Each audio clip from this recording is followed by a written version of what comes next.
بسم اللہ الرحمن الرحیم الحمد للہ رب العالمین والصلاة والسلام علی سید الانبیاء والمرسلین وعلی آلہ وصحبہ اجمعین اما بعد قال النبی صلی اللہ علیہ وسلم الا ان فی الجسد لمضغة اذا صلحت صلح الجسد الكل واذا فسدت فسد الجسد كله او كما قال صلی اللہ علیہ وسلم۔ سامعین محترم، السلام علیکم ورحمۃ اللہ وبرکاتہ۔ ایک حدیث مبارک جو میں نے آپ کی خدمت میں پیش کی،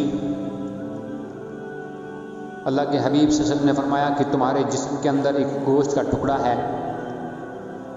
اگر یہ صحیح سلامت ہے تو آپ کا پورا جسم صحیح سلامت ہے، اگر یہ بگڑا تو آپ کا پورا جسم جو ہے یہ بگڑ جائے گا۔ اذا فسدت فسد الجسد کلہ، اور اگر یہ بگڑتا ہے تو آپ کے جسم کا پورا نظام بگڑ جائے گا، درم برم۔ اور دل ایک ایسی عظیم شے ہے، عظیم چیز ہے۔ پورا جسم اللہ نے بنایا ہے اور سر سے لے کر پاؤں تک، بلکہ پاؤں کے ناخنوں تک اللہ نے جو نظام بنایا جسم کا، یہ ہر اعضاء اللہ نے امانت دی ہے اور اللہ کی نعمتیں بھی ہیں۔ ایک تو نعمت انعام ہے اور دوسرا یہ اللہ کی امانت بھی ہے۔ اس میں اگر خیانت کرتا ہے، یہ اگر غلط استعمال ہوتا ہے، آنکھ غلط استعمال ہوتی ہے تو خیانت، دل غلط استعمال ہوتا ہے تو خیانت، کانوں سے گانے سنے جاتے ہیں تو خیانت، آنکھوں سے غلط عورتوں پر، غیر محرم لڑکیوں پر، عورتوں پر نظریں جاتی ہیں تو یہ حرام اور یہ خیانت ہے۔ تو بہرحال اس دل کو پاک اور صاف رکھنے پر بڑے بڑے انعام ہیں۔ دل میں کسی کا حسد نہ ہو، کینہ نہ ہو، بغض نہ ہو، نفاق نہ ہو، عناد نہ ہو، آپ کا دل ہمیشہ ہر ایک کے لیے صاف اور پاک ہو۔ حضرت انس بن مالک رضی اللہ تعالیٰ عنہ فرماتے ہیں کہ ایک موقع پر میں اور عبداللہ ابن عمر اللہ کے نبی پاک صلی اللہ علیہ وسلم کی خدمت میں موجود تھے، اور میرے نبی اکرم صلی اللہ علیہ وسلم جب کبھی بیٹھتے تو صحابہ آپ کے ارد گرد ایسے بیٹھتے جیسے شمع کے ارد گرد پروانے ہوں۔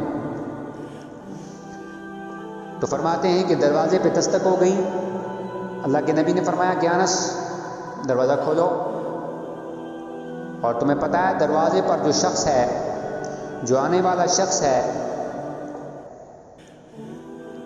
یہ ایسا عظیم انسان ہے کہ اللہ رب العالمین کل قیامت میں اس کو بغیر حساب و کتاب جنت میں داخل فرمائیں گے۔ انس بن مالک رضی اللہ عنہ اٹھے، دروازہ کھولا، دیکھتے ہیں کہ ایک فقیر مسکین، ایک بیچارہ غریب صحابی ہے، انصاری صحابی، اور داڑھی سے پانی ٹپک رہا ہے، اور جوتے اپنے بغلوں میں اٹھائے ہوئے تشریف لائے اور دربار رسالت میں آپ صلی اللہ علیہ وسلم میں تشریف فرما ہوئے اور سوال و جواب پوچھا، اور کچھ وقت کے بعد چل پڑے۔ اور اگلے دن پھر تشریف لائے، دروازے پہ دستک، اللہ کے نبی پاک صلی اللہ علیہ وسلم نے پھر انس رضی اللہ عنہ سے یہی فرمایا کہ انس دروازہ کھولو، آنے والا شخص وہ ہے کہ جسے اللہ کل قیامت کے دن بغیر حساب و کتاب جنت میں داخلہ فرمائیں گے۔ انس بن مالک کھڑے ہوئے، فرماتے ہیں کہ رشک ہوا مجھے کہ میں بھی دیکھوں آخر کون شخص ہے جسے اللہ کے نبی پاک صلی اللہ علیہ وسلم اپنی زبان مبارک، اپنے دہان مبارک اور لسان مبارک سے جنت کی خوشخبری سنا رہے ہیں، اور صرف خوشخبری نہیں بلکہ بغیر حساب و کتاب جنت میں داخلہ۔ تو اللہ اکبر، یہ عظیم انسان کون ہے؟ دروازہ کھولا تو دیکھتا ہوں وہی کل والا صحابی ہے، وہی مفلس صحابی ہے، انصاری صحابی، جوتے اٹھائے ہوئے اور داڑھی سے پانی ٹپک رہا ہے۔ دربار رسالت میں آپ میں پہنچے، فرمایا اللہ کے حبیب صلی اللہ علیہ وسلم کل کچھ سوال بھول گیا تھا، آج پوچھنا چاہتا ہوں۔ سوال و جواب ہوئے، پھر نکل پڑا۔ تیسرے دن پھر یہ شخص آتا ہے، پھر یہ شخص، اللہ کے حبیب صلی اللہ علیہ وسلم نے فرمایا دروازہ کھولیں، اور یہ شخص جو آنے والا ہے وہ شخص ہے جسے اللہ کل قیامت کے دن بغیر حساب و کتاب جنت میں داخلہ فرمائیں گے۔ حضرت انس بن مالک رضی اللہ عنہ فرماتے ہیں مجھے رشک ہوا کہ اتنا عظیم انسان ہے، اللہ کے حبیب صلی اللہ علیہ وسلم کی زبان مبارک سے 3 مرتبہ مسلسل 3 مرتبہ جنت کی خوشخبری۔ تو جب تشریف لائے، بات چیت ہوئی، نکلے، عبداللہ ابن عمر بھی موجود تھے، اٹھے اور اس کے ساتھ ہو لیے۔ کہتے ہیں کہ میں ان کے ساتھ ہو گیا اور میں نے سے کہا کہ میں آپ کے گھر مہمان بن سکتا ہوں؟ تو اس نے کہا کیوں، آپ تو یہیں پڑوس میں رہتے ہیں، وجہ کیا ہے، گھر میں کوئی لڑائی شڑائی تو نہیں ہوگی؟ کہ چلو جب آپ چاہتے ہو تو چلو میرے ساتھ، لے گئے۔ عبداللہ ابن عمر کہتے ہیں کہ میں 3 دن اور 3 راتیں اس شخص کے پاس ٹھہرا، اور میں نے سوچا بڑے بڑے اعمال ہوں گے، بڑے بڑے نوافل ہوں گے، اور رات اور دن قرآن کی تلاوت کرتا ہوگا، اتنے بڑے بڑے عمل ہوں گے اس کے، تبھی تو اللہ کے حبیب صلی اللہ علیہ وسلم نے اس کو 3 مرتبہ جنت کی خوشخبری اور بغیر حساب و کتاب جنت میں داخلہ، تبھی تو اتنا بڑا انعام ہے۔ بڑے بڑے اعمال کرتا ہوگا، رات بھر قرآن پڑھتا ہوگا، صبح کو تہجد پڑھتا ہوگا، اوابین اور اشراق ہوں گے، صدقات اور خیرات کرتا ہوگا۔ لیکن فرماتے ہیں کہ جب میں ان کے پاس گیا اور ان کے گھر میں مہمان بن کر ٹھہرا، 3 دن اور 3 راتیں مسلسل رہا، میں صبح اٹھ کر تہجد پڑھتا، یہ اللہ کا ولی سوتا رہتا برابر نماز تک، فجر کے وقت اٹھتا اور نماز پڑھتا، اس کے علاوہ کوئی بھی اس کا عمل نہیں میں دیکھا۔ میں تو تہجد پڑھ لیتا تھا لیکن یہ تہجد بھی نہیں پڑھتا تھا۔ میں کبھی کبھار صدقہ بھی دے دیتا، لیکن اس اللہ کے بندے نے ایک کھجور تک بھی صدقہ نہیں کیا۔ میں حیران اور پریشان ہوا کہ آخر اس کے اعمال کیا ہیں، اتنا بڑا عمل کون سا ہے اس کے پاس کہ اس کو اللہ کے حبیب صلی اللہ علیہ وسلم نے اتنا بڑا انعام، اتنی بڑی خوشخبری، اتنا بڑا میڈل دے دیا۔ تو 3 دن کے بعد میں نے اس شخص کا صحابی سے کہا کہ اللہ کے ولی مجھے اجازت دے، میں چلتا ہوں۔ میرے گھر میں کوئی مسئلہ نہیں تھا، لیکن میں دیکھنا چاہتا تھا کہ آپ 3 مرتبہ آئے اور تینوں مرتبہ آپ کو اللہ کے نبی صلی اللہ علیہ وسلم نے جنت کی خوشخبری دی، اور صرف خوشخبری نہیں بلکہ فرمایا کہ یہ وہ شخص ہے جسے اللہ کل قیامت کے دن بغیر حساب و کتاب جنت میں داخلہ فرمائیں گے۔ اس لیے میں آپ کے پاس آیا اور میں چاہتا تھا کہ دیکھوں آپ کے پاس ایسے عظیم اعمال کون سے ہیں، لیکن میں آپ کے پاس آ کر حیران رہ گیا، آپ کے پاس تو میں نے ایسا کوئی عمل دیکھا نہیں، آپ تو بس حسب معمول وہی جو فرائض ہیں وہ ادا کرتے ہیں، تو آپ کے پاس ایسا کون سا عمل ہے؟ وہ کہنے لگا کہ دیکھو عبداللہ بن عمر، میرے پاس کوئی ایسا عمل نہیں ہے، بس وہی جو فرض ہیں وہ میں ادا کر لیتا ہوں، ایسا کوئی عمل نہیں ہے۔ لیکن ہاں ایک چھوٹا موٹا عمل ہے۔ کیا وہ کیا ہے؟ کہ جب رات کو سوتا ہوں اپنے دل کو اپنے دشمنوں ہوں، دوست ہوں، میرے محبوب ہوں، میرے احباب ہوں، میرے رشتہ دار ہوں، میرے پڑوسی ہوں، میرے بھائی ہوں، ہر ایک کے لیے اپنے دل کو صاف کر کے سو جاتا ہوں۔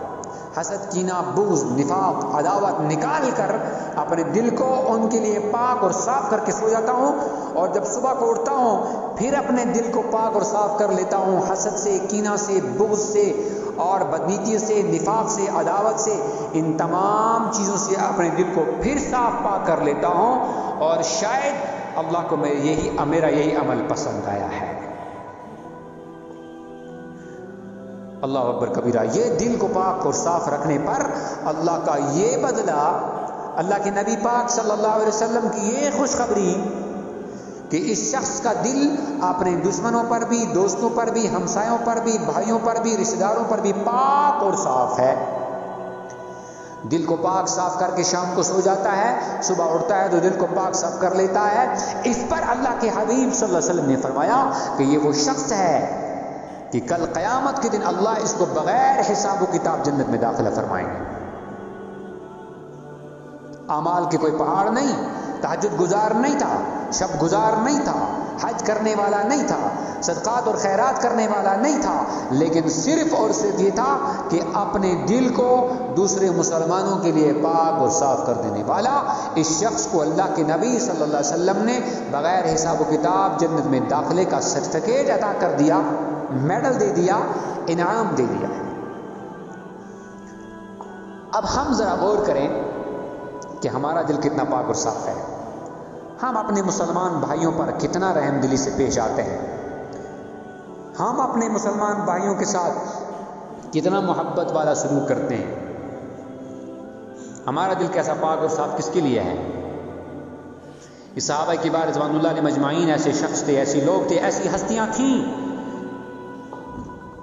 جن کی وجہ سے اللہ نے دین کو ہم تک پہنچایا ہے، اور جو اس اسلام کی بنیاد ہیں، اس اسلام کی بنیاد ہے، اگر ان کو ہٹا دیا جائے اسلام نامکمل ہے۔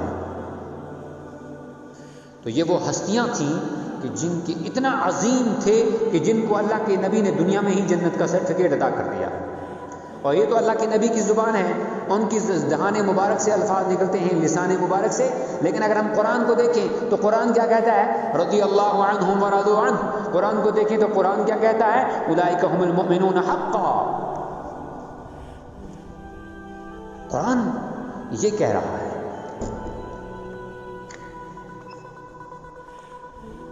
قرآن کو دیکھیں تو قرآن کہتا ہے اولئک حزب اللہ الا ان حزب اللہ هم المفلحون.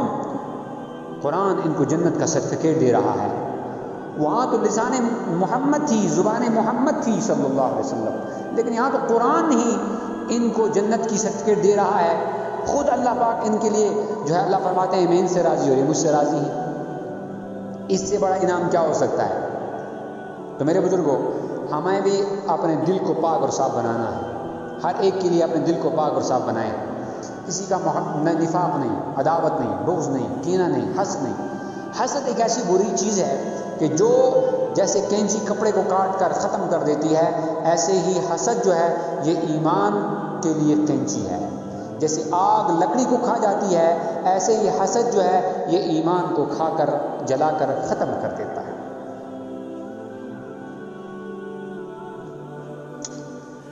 صحابہ کبار رضوان اللہ علیہ مجمعین تو جانوروں تک بھی اتنا بہترین سلوک کرتے تھے، جانوروں کے ساتھ بھی عظیم سلوک تھا. روایتوں میں آتا ہے ایک بہت بڑے محدث تھے، بہت بڑے محدث جو حدیثوں کی کتابیں لکھتے تھے، اور اللہ کے نبی پاک صلی اللہ علیہ وسلم کی احادیث کو نقل کرنا یہ کوئی معمولی کام نہیں. لیکن دنیا مخلوق پر رحم کرنا کتنا عظیم عمل ہے. اور اس محدث کا جب انتقال ہوا تو ان کے مریدین جو تھے، ان کے مرید جو تھے، ان کے شاگرد جو تھے، ان کو پتہ تھا، ان کو فخر تھا، اتنا بڑا محدث تھا اور اس کا انتقال ہوا تو سیدھا جنت میں جائے گا. فخر تھا. لیکن جب انتقال ہونے کے بعد کسی نے خواب میں دیکھا، کسی شاگرد نے خواب میں دیکھا اس محدث کو اور پوچھا حضرت یہ بتائیں کہ اللہ رب العالمین نے آپ کے ساتھ کیا معاملہ کیا؟ آپ کو جنت کے بالا خانوں میں رکھا ہوگا، آپ کو بڑی اولو العزم مقام ملا ہوگا کیونکہ آپ نے نبی پاک صلی اللہ علیہ وسلم کی حدیثوں کو لکھا ہے، جمع کیا ہے. تو اس محدث نے جواب دیا کہ میرے شاگرد ایسا کچھ نہیں ہے. اللہ نے نہ مجھ سے حدیثوں کے بارے میں پوچھا، نہ مجھ سے باقی اعمال کے بارے میں پوچھا، نماز اور حج کے بارے میں پوچھا، بلکہ صرف ایک عمل اللہ کو میری اتنی پسند آئی تھی. وہ عمل کیا تھی کہ ایک موقع پر میں حدیث لکھ رہا تھا اور تب وہ انک ہوا کرتی تھی، سیاہی انک، اس سے لکھتے تھے، اور قلم تھا اسے اس انک کے اندر بھگوتے تھے، گیلا کرتے تھے، پھر لکھتے تھے. تو یہ محدث کہتا ہے کہ ایک مکھی آئی اور وہ مکھی آ کر کے اس نقطے پر سیاہی پر بیٹھ گئی. تو میں نے سوچا کہ مکھی کو پیاس لگی ہوگی، کچھ دیر رک جاتا ہوں تاکہ یہ پی لے، اس کے بعد اڑے گی تو پھر میں لکھنا شروع کر دوں گا. تو کہتا ہے کہ اللہ کو میری وہ ادا اتنی پسند آئی کہ اللہ نے فرمایا اے محدث، دنیا میں تو نے حدیثیں لکھی صحیح، حج کیے، زکوٰۃ دیے، صدقات کیے، نمازیں پڑھی، بڑے بڑے اعمال کیے صحیح، لیکن جو تم نے ایک مرتبہ میری مخلوق پر، میری کمزور سے کمزور مخلوق اس مکھی پر رحم کیا تھا، جا آج میں تجھے اس وجہ سے جنت کے بالا خانوں میں پہنچاتا ہوں، آج تجھے جنت عطا کرتا ہوں.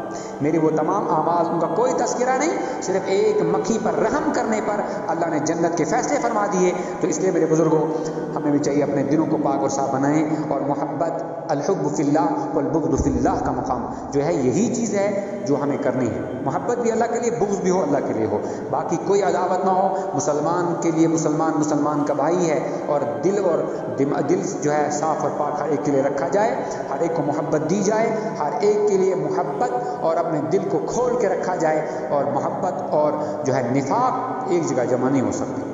ہر ایک کو محبت، ہر ایک کو محبت. اللہ کے حبیب صلی اللہ علیہ وسلم کتنے محبوب تھے اور کتنے اپنے بہترین اخلاق سے دنیا کو پیش آتے تھے. اس بہترین اخلاق سے، اس محبت سے دنیا کے اندر جو انقلاب پیدا ہوا یہ صرف کچھ چیز سے ہوا ہے. تو بہرحال اللہ رب العالمین ہمیں ہدایت نصیب فرمائے اور ہمارے دلوں کو پاک اور صاف فرمائے، اور ہمیں جو ہے سننے سے زیادہ، بولنے سے زیادہ عمل کرنے کی توفیق نصیب فرمائے. وآخر دعوانا ان الحمد للہ رب العالمین.